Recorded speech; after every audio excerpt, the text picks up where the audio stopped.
ürəkli övladı.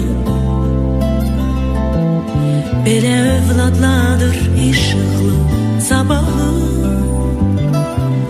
Vətən uğrunda döyüşdü, tankı düşmənə sürdü. Tankların adı da Albert qoyuldu. Vətənimin nərd ürəkli övladı. Qarabağ müharibəsinin qeyri-adi qəhrəmanlarından biri, hələ sağlığında haqqında əfsanələr dolaşan Azərbaycanın milli qəhrəmanı tank komandiri Albert Agarunovun adı xalqımızın yaddaşına qızıl hərflərlə həkk olunub.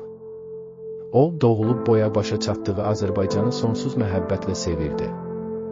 Və döyüşdə göstərdiyi qəhrəmanlıq nümunələri bunu bir daha sübuta yetirdi.